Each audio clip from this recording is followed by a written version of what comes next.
yajyaga aryamana na bosi we, ndagira ngo ukurikire sasa ariko atabishaka. Uyu mukobwa bamwita Emilia, nuko bosi bamwita Cedric.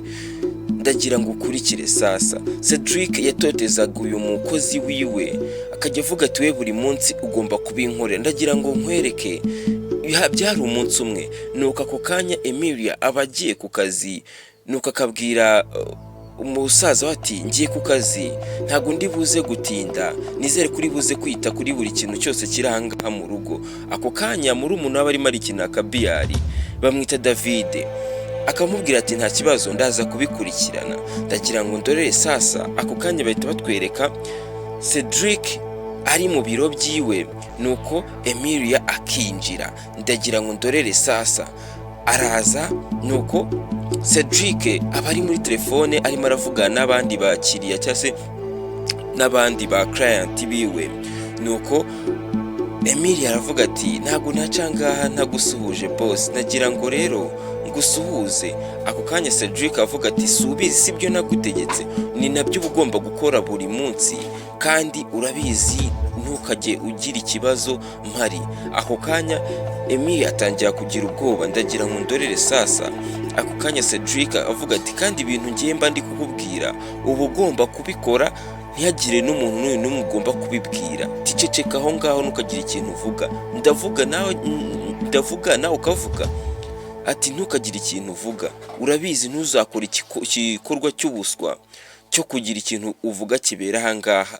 Ako kanya Emilia araceceka, nuko bosi wakomeza kumubwira ati amafaranga nguhemba ni menshi, nawe urabizi, ntago akano kazi kukabona, urabizi ukuntu byagenze, nta bwenge ufite bwinshi, ikintu uba ugomba gukora ni ikintu nshaka, ni ikintu nkunze, ubundi nanjye nkakujya nguhembera amafaranga ku kwezi. Gira vuba vuba ugire vuba ubinyereke rwose. Ako kandi ndagira ngo ndorere sasa. Emilia atangira kwambura imyenda yiwe. Ndagira ngo ndorere. Ako kanya ndagira ngo urebe Cedric uburyo rwose biba byamushimishije, kuko abatoteza uyu mukobwa ndetse anamubwira nabi, nta kindi kintu yabasha kumukora. Ndagira ngo ndorere sasa, kuko niwe uba waramuhaye aka kazi ariko atagakwiriye, ahubwo ari ukugira ngo we ajye amushimisha nk'abandi ba bosi bose. Ndagira ngo ndorere sasa. Ako kanya itavuga ati ngo kumeze neza, ariko Cedric avuga. Ndagira ngo nyuma y'amasaha 48 yaragarutse. Ndagira ngo ndorere, yaragarutse noneho agaruka ku rugo rwo kwa Cedric iwe mu rugo. Nuko Emilia akavuga ati akaza aje kuri urwo rugo kwa Cedric. Cedric avuga ati uje kumara iki aka kanya ko tari mu kazi, bimeze bite, uje gukora iki? Ati nanje gusura, nzanye n'umuvandimwe wanjye David. Ako kanya Cedric akahita yumirwa, akavuga ati se uyu wamuzanye mu biki? Mwaje gukora iki ko mbona munsuye muri babiri, uragira bimeze bite? Ako kanya David akavuga ati nazanye na mushiki wanjye kuza kugusura. Ndagira ngo ndorere sasa, ese aje gukora iki na musaza wiwe? Wowe utarakora subscribe, kora subscribe, dukomeze tubane ndetse ukurikira akantu ku kandi uraza gusobanukirwa. Ako kanya bicara muri salo. Ndagira ngo ukurikire ikiganiro baganiriye ahantu. Cedric aricara akabareba kumirwa, akavuga ati se noneho aba bantu ko baje mu rugo baje gukora iki?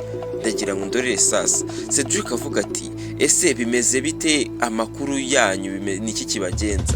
Ako kanya David kavuga ati hari ikintu tuje kukwereka kandi rwose kingira akamaro. Ako kanya Cedric akahita yibaza ati what?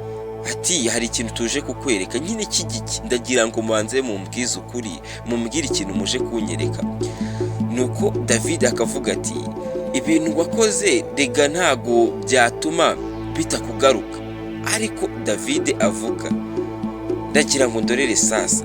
Cedric akavuga ati Emilia ni ibiki wakoze? Ni ibiki wabwiye uyu musore cyangwa se uyu muvandimwe muvukana? Ntago ndi kubyumva neza, bimbwire vuba cyangwa munsohokere mu nzu mugende. Mugire vuba vuba munsohokere mu nzu. Ibyo nibyo bintu mwari muje kuba mwaza kuntera ubwoba aha ngaha.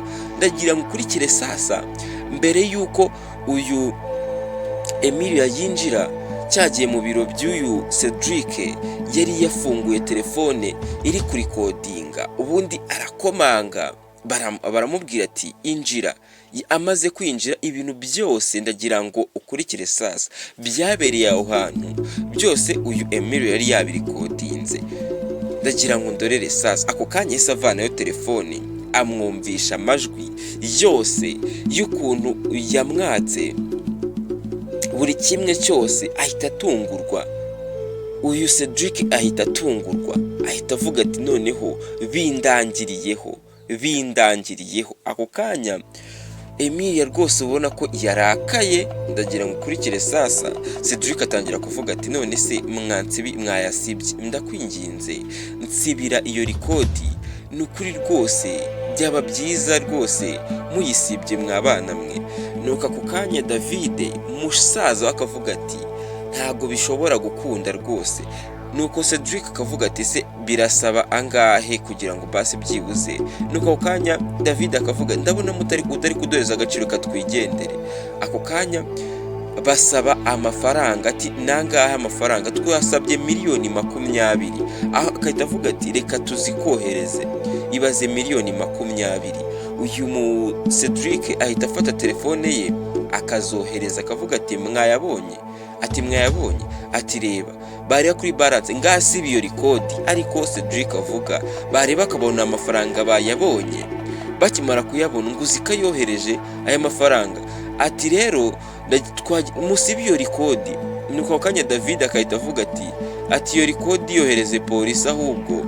Nuko ako kanya Cedric akahita atungurwa, bakahita bisohokera. Ndagira ngo ukurikire sasa ibi bintu uyu Cedric yakoze ntago ari byo, ni nko gutanga isomo. Nizere ko mwigiyemo byinshi. Ukore subscribe, ukoreshe, dukomeze tubane mu dufilime nk'utu ngutu, cyangwa se mu dustori tw'urukundo n'izindi story nziza kandi nziza cyane.